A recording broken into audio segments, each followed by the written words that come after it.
All right. Hey, how's it going?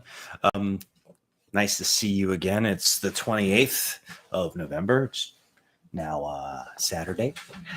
We had Thanksgiving this week, and I hope yours was good. I don't know what you might have done. Me and my girlfriend and my dog stayed home here, and I made dinner. I make the traditional Thanksgiving dinner. So it's the full feast. Here, I'll move over. It's the regular feast that you think of when you think of Thanksgiving. The usual fare, as it's called. Yeah, there we go. The usual fare. Um, Pretty much a turkey, mashed potatoes, sweet yams or sweet potatoes, um, green bean casserole, and stuffing. And I do a stuffed mushroom too as a side dish. And that's what we had. Let me tell you the nightmare scenario that honestly didn't really bother me at all when it happened. So I went to Raley's. I've been shopping at. Let's back up a little bit.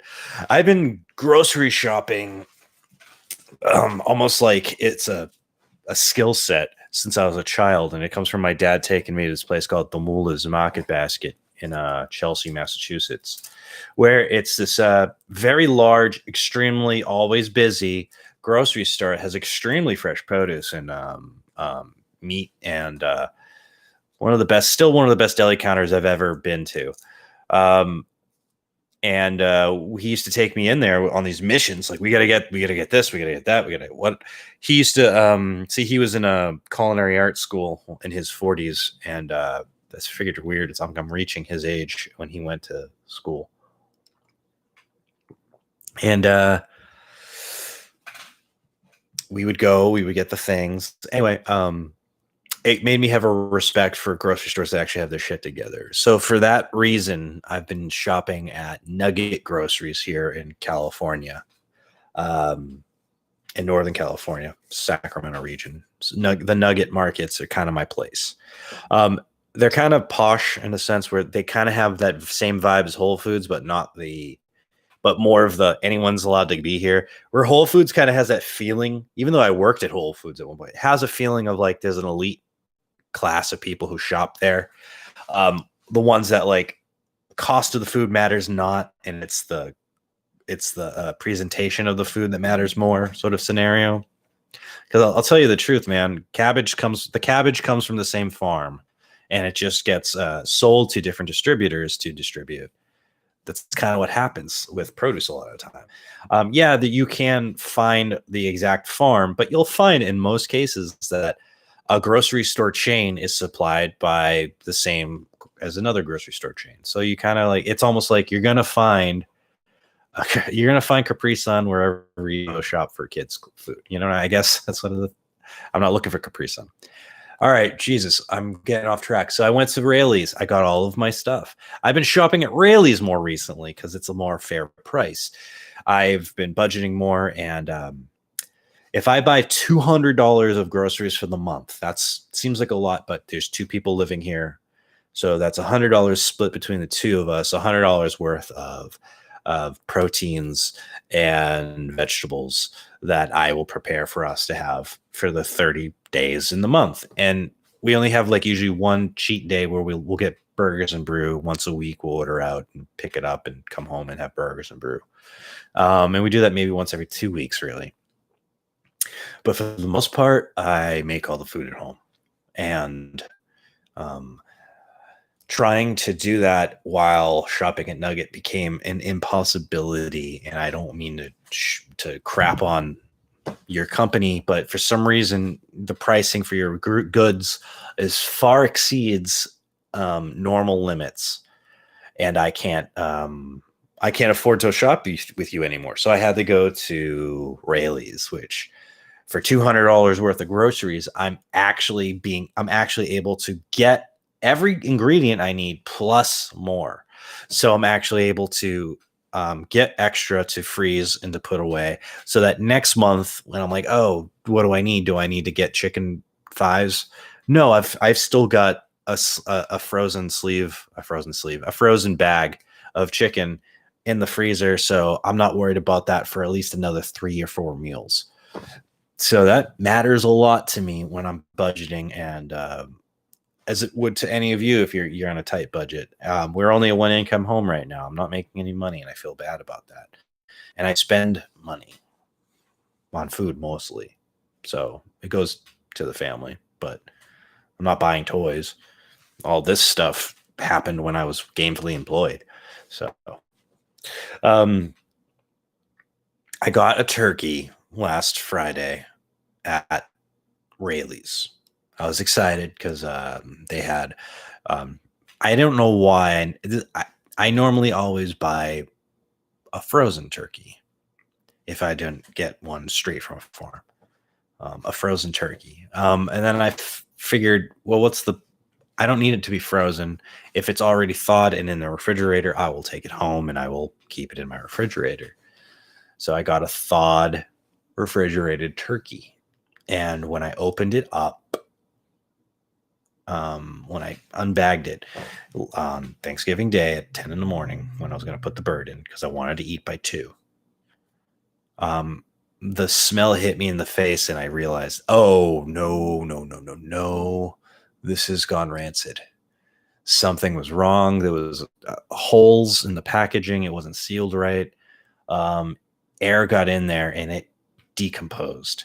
So this thing was slimy and stinky, and I almost threw up right on top of the turkey in the sink. And I just looked at Liz and I was like, smell this real quick. She's like, I don't know, is that what turkey smells like? I'm like, it's not what turkey smells like. A raw turkey honestly kind of smells like turkey. You smell poultry. You can kind of smell the bird when it's raw. You're just smelling its body fat, its oils. What you're smelling is its scent, what the animal scent is. And if you don't smell that anymore and you smell the other thing, which is rot and decay, you got to run away, especially with poultry. That means there's bacteria and disease on it. Ugh. So I go to Nugget. They're closed on Thanksgiving because they're good to their employers. All right, fine. I go to Rayleigh's again. And I get another thawed bird, because now I got to go home and immediately throw it in the oven, right? I get another thawed bird and I take it home. But the line was crazy. It was 30 people in each line. Each lane had about 30 people waiting to get in line. And it was insane the amount of lack of social distancing happening in such a scenario like this, which is the very reason why live Black Friday events should not exist this year.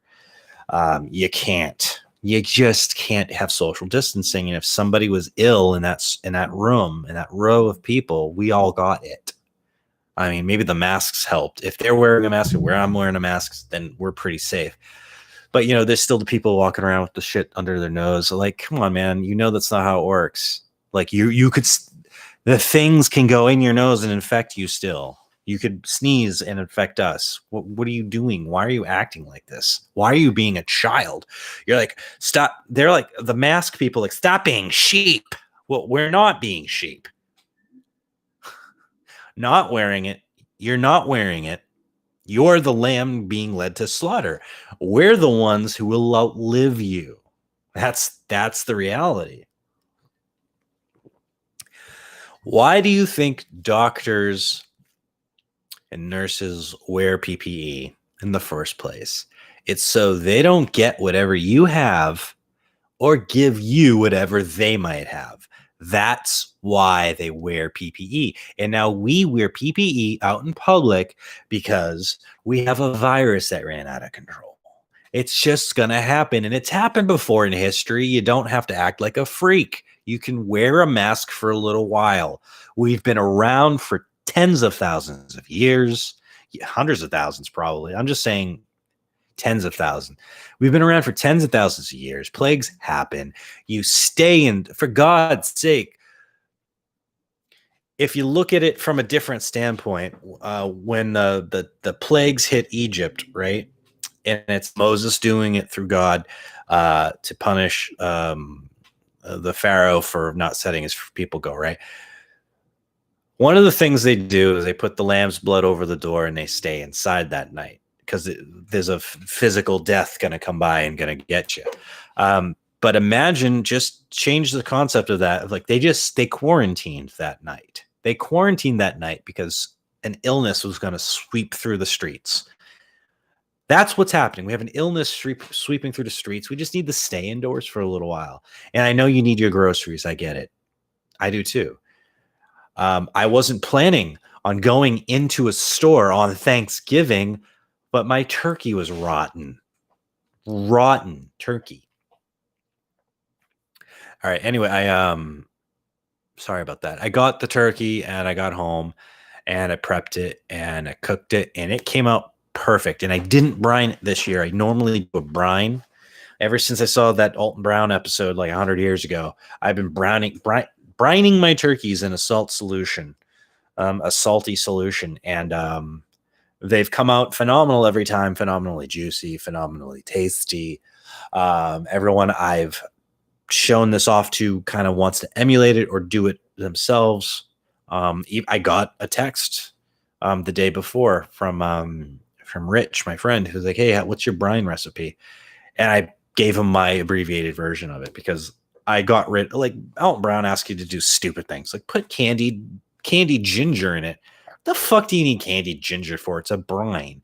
Essentially, a brine is the same thing that the bagged turkey comes with, which is a salt water solution, only you're increasing the amount of salt by a lot, adding sugar, and usually using a broth instead of like a vegetable broth or chicken broth, instead of using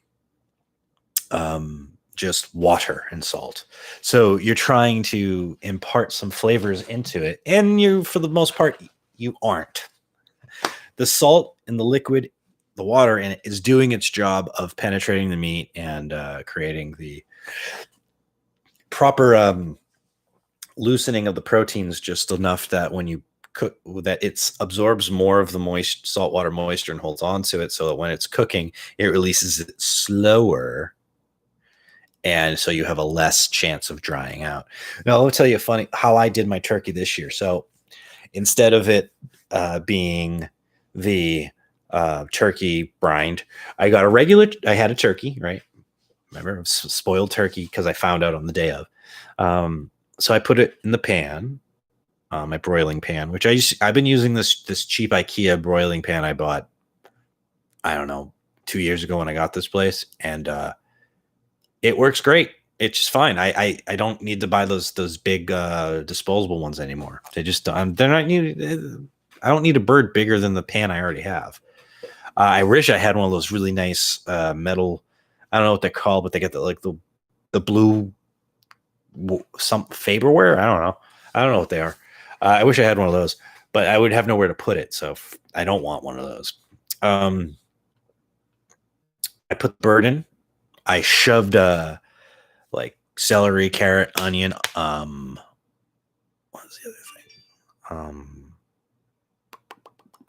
Apple, lemons, and cutie little tangerines. I don't know why. I didn't have any oranges. I had tangerines, and I put them in there, and that's supposed to give it some moisture, right?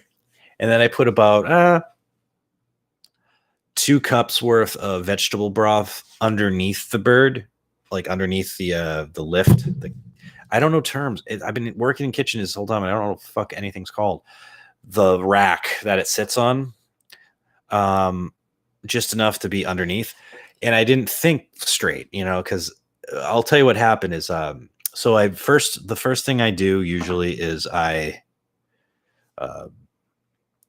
will put the bird in at like 500 degrees so that it browns early. So let me tell you what goes on the bird. So I told you what was in the bird. I told you what was in the bottom of the plate for the bird. The bird itself, I like to use this. This is a weird one. This is my choice.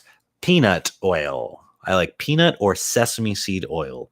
I put that on the outside of the bird. I salt and pepper the outside of the bird. Why not butter?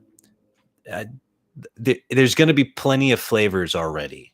Butter is great. It's an amazing it does an amazing job, but I like the way peanut oil or sesame seed oil roasts the skin. I have this thing about that flavor. Plus, there's going to be butter in everything else I cook. So I don't need butter on the bird, too. The bird has its own butter. It has turkey fat. It's going to be fine.